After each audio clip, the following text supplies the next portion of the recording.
Köyün ismi, Türkçe ismi Yönlü, Kürtçe ismi de Mızar. Mızar-ı Pija bizim hududa yaklaşık 7-8 kilometre.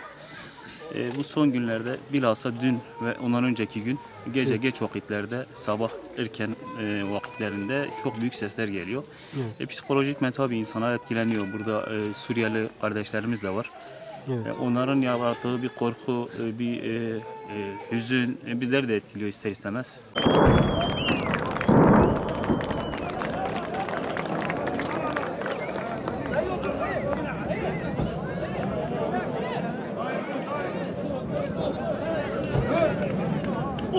Otur ya.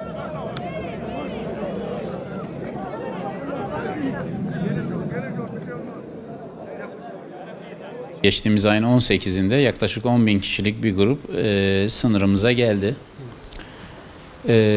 Sınırın Mayın bölgesi içinde beklemeye başladılar. Tabii ilk aşamada bu insanları hemen içeri kabul etmedik. Gittik, onlarla görüştük. Kobani'ye gidin. Kobani merkezde yardımlar ulaştırılacak size diye.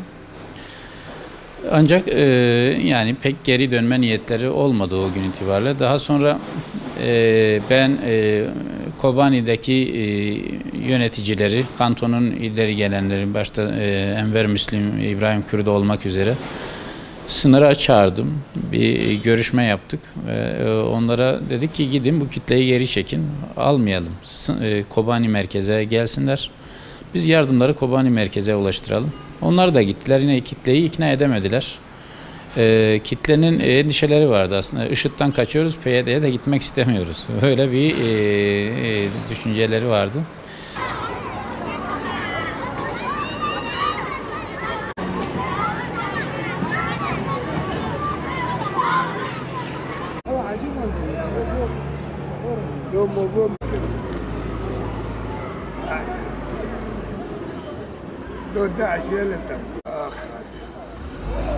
ولا عديني كادو كاين كيف ما والله 11 تابوت والله ولا عديني كادو كاين كيف ما والله 11 تابوت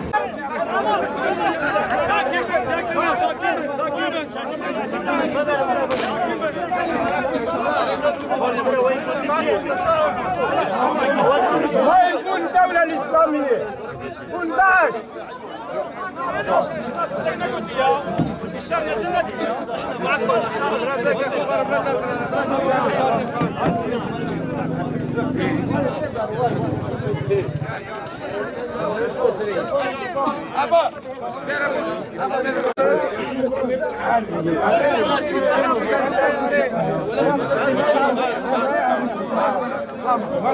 الدولة الإسلامية 11